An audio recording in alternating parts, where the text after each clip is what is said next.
Today we're going to talk about the 21 Toyota Tacoma and what has changed over the years, what has stayed the same, and kind of do an in-depth deep dive into this truck. So let's get started. Under the hood, this thing has a 3.5 liter V6. The other engine option is the old school 4-cylinder 2.7 liter, which has been around for quite some time now, actually since the mid-90s in the Tacoma trucks. It has changed over the years with variable valve timing and a bunch of other high-tech stuff, but overall that engine is really simple. However, in this current generation truck, you can only get it with an automatic transmission, no more manual, and you can only get it as an extended cab, not a standard. The engines have gotten massively more high-tech compared to the previous generations. The previous generation had the 4.0 liter V6, which was a relatively simple engine with multi-port injection and variable valve timing. This one, however, has variable valve timing, Atkins cycle, direct injection, port injection, and a various of other high-tech features in it. However, Toyota has managed to make this a pretty reliable engine, even though it is pretty high-tech. Only thing it's missing really is a turbo to make it the most high-tech of engines of modern day. However, this engine, being smaller displacement than the old one, does produce about the same horsepower, just the torque you have to be at a higher rev to get the same level as the old engine. This engine, the biggest advantage over the previous generation is fuel economy. The biggest thing that we've seen driving this around is around town fuel mileage is vastly better than the old engine. We can easily manage 19-20 miles an hour just driving around town and be nice to it. That's pretty incredible for a little pickup truck with a V6 engine. On the highway, we've been averaging, or mixed driving, we've been averaging 21-22 miles per gallon, which is a respectable number with a four-wheel drive truck. That's not really all that aerodynamic. The other thing they did to help with the aerodynamics is up front here, they added a chin spoiler. So this does no favors for off-road, but does help with aerodynamics just to allow the air to flow around instead of underneath the truck. The other big change with these new trucks, it comes down to safety and technology. So this truck has the forward alert for collision and the side alert and the stopping and all the fancy stuff that they just put into all of the trucks. So all of these Tacoma trucks, you're going to see that in them today.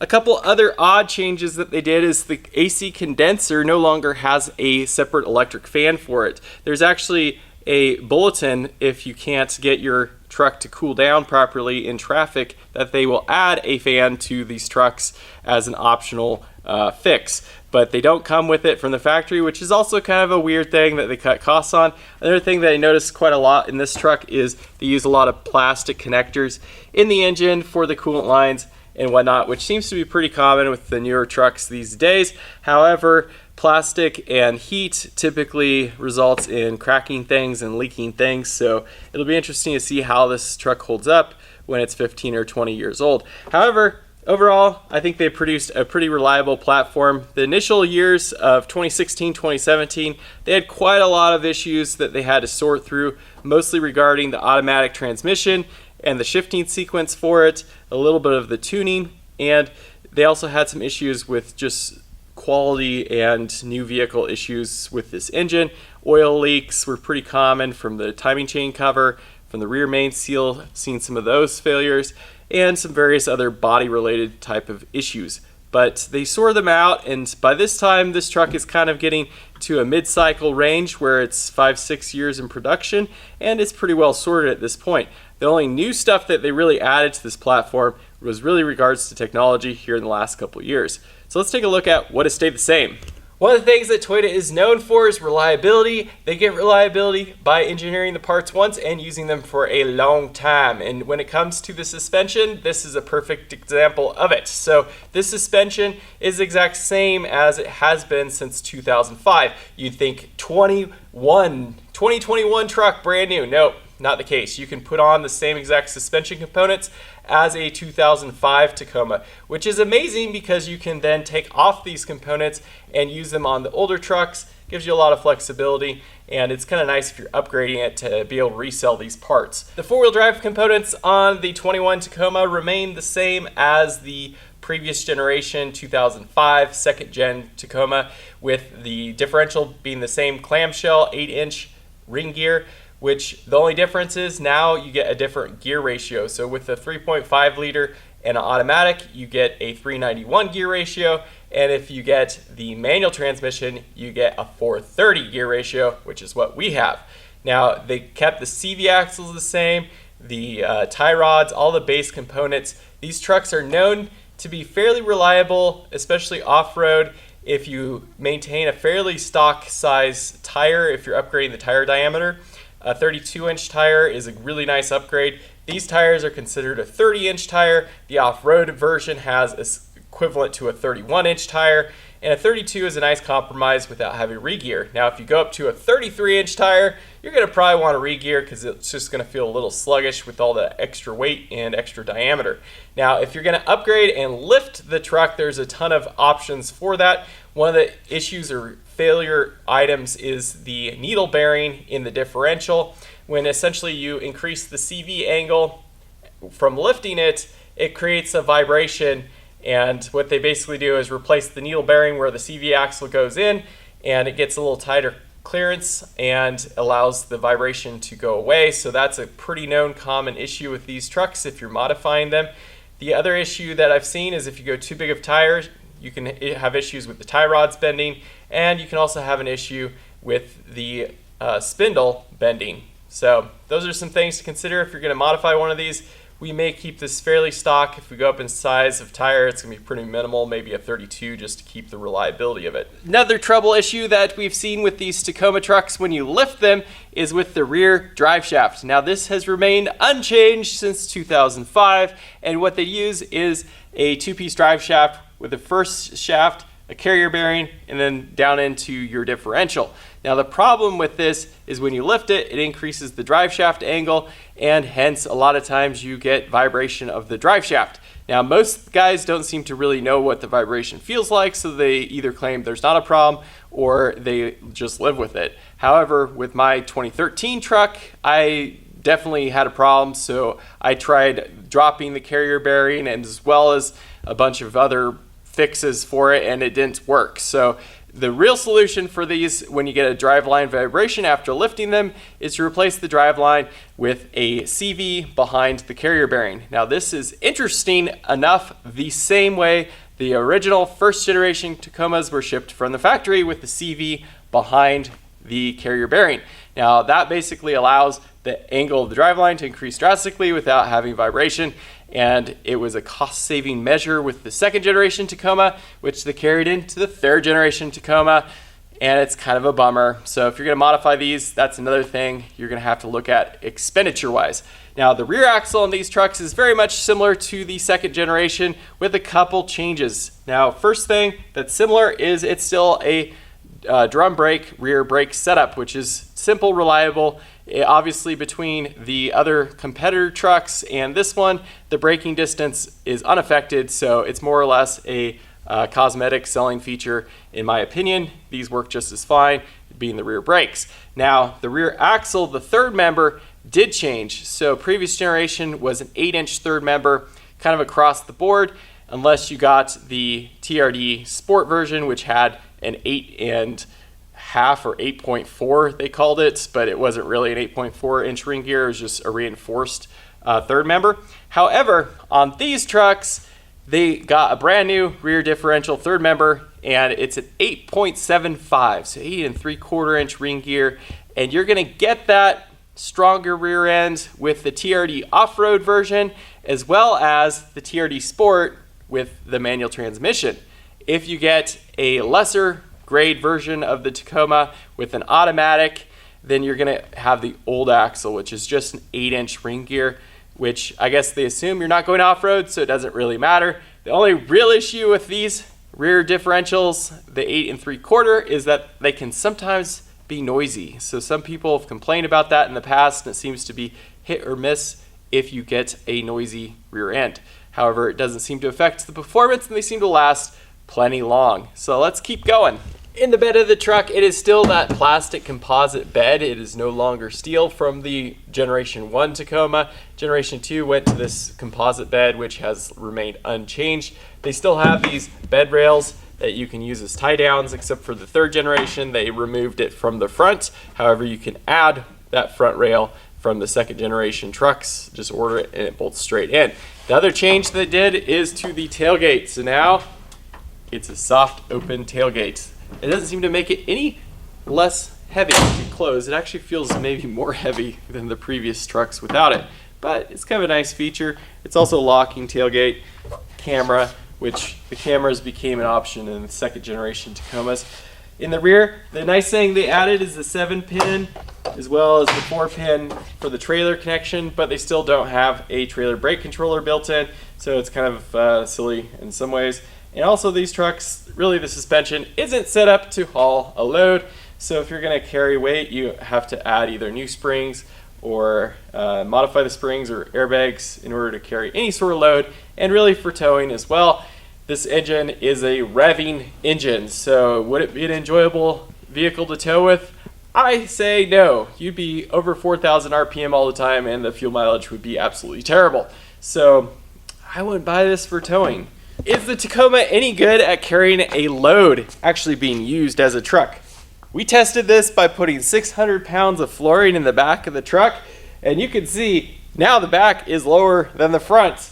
It's about 1 inch off of the bump stops right now, and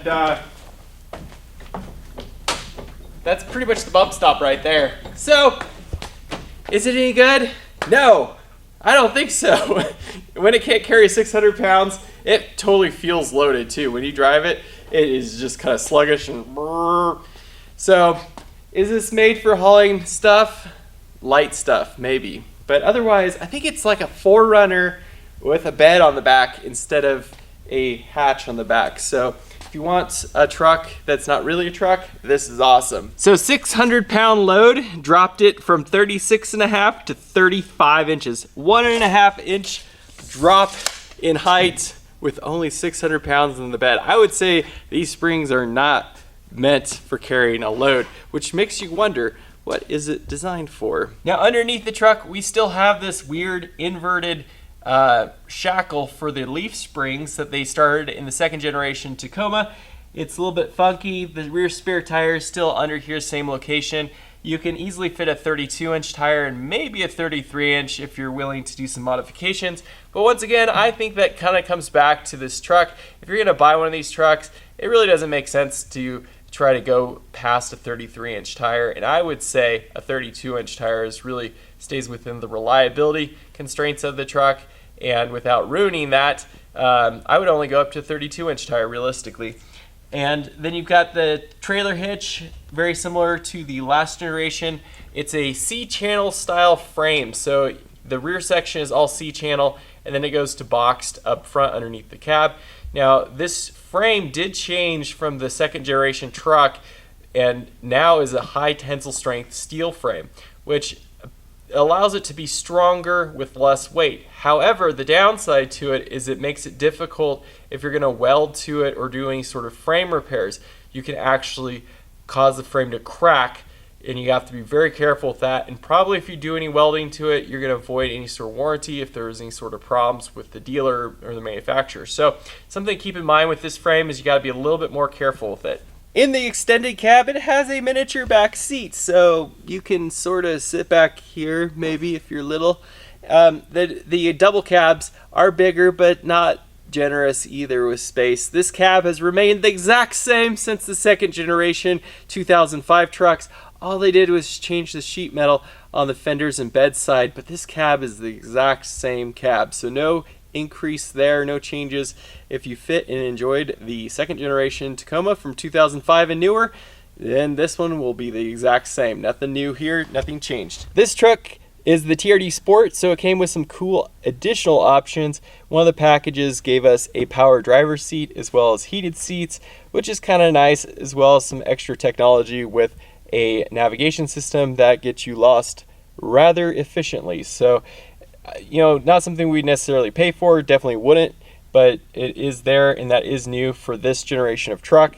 You've got a center console, it's pretty nice, lots of cup holders because I guess Americans like cup holders. You've got two here, more in the door.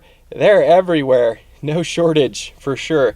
Now there is some other tech here. We've got home link for the garage door opener built in, as well as that dimming feature It's got a SOS button so you can call for emergency help, as well as this nice little sunglass holder. So it's pretty basic overall compared to a lot of the newer trucks, but very functional, utilitarian. The second generation truck I thought was really just a truck. It was great. I loved how simplistic it was. This truck has a lot more tech to it, but you can still see its original roots with it.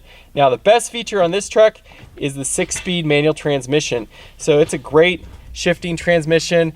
We really enjoy it. You basically have 6 gears, and then you push all the way over and up, and that gets you into reverse. This one, of course, has the reverse camera.